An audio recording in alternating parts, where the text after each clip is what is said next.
سلام و عرض ادب خدمت همه هنرمندان محترم. با یکی دیگر از شب‌های داریوشی در خدمت شما هستم با اجرای زنده ترانه آینه که امیدوارم مورد پسند و رضایتتون قرار بگیرید.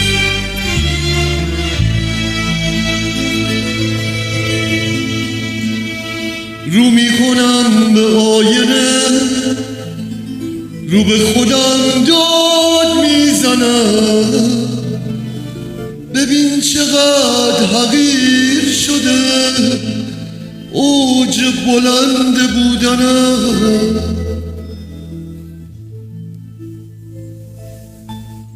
رو میکنم به آینه، من جای آینه میشکنم، رو به خودم داد میزنم، این آینه است یا که منم.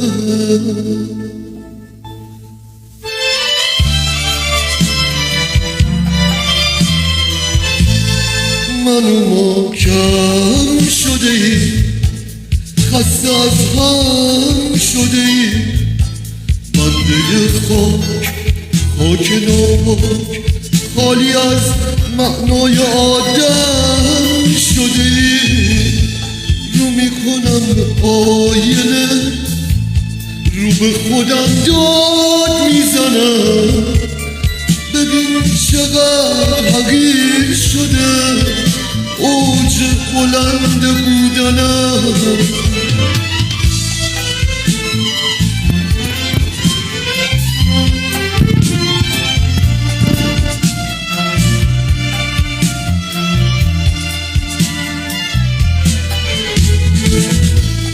دنیا همون بوده و هست، غارت از ما و منه، وگرنه پیش کائنات زمین مثل یه ارزنه. زمین بزرگ و باز نیست، دنیای رمز و راز نیست، به هر طرف رو میکنم راه رهایی باز نیست. منو محکم شده ای، خسته از هم شده ای، بنده خاک ناپاک، خالی از معنای آدم شده ای.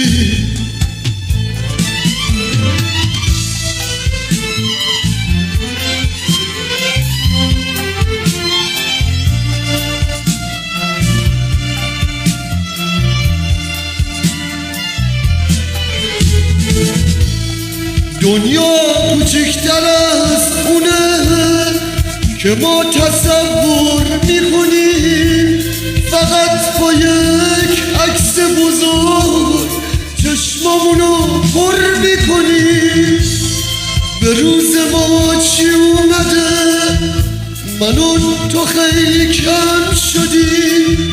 پاییز چقدر سنگینی داشت که مثل ساق خم شدی. منو محکم شده ای، خسته از هم شده ای، بنده خاک ناپاک، خالی از معنای آدم شده ای.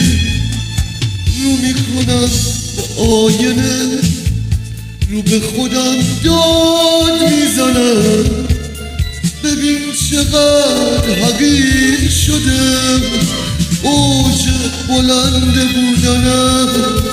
رو میکنم به آینه، من جای آینه میشکنم، رو به خودم داد میزنم، این آینه است یا که منم. رو میکنم به آینه.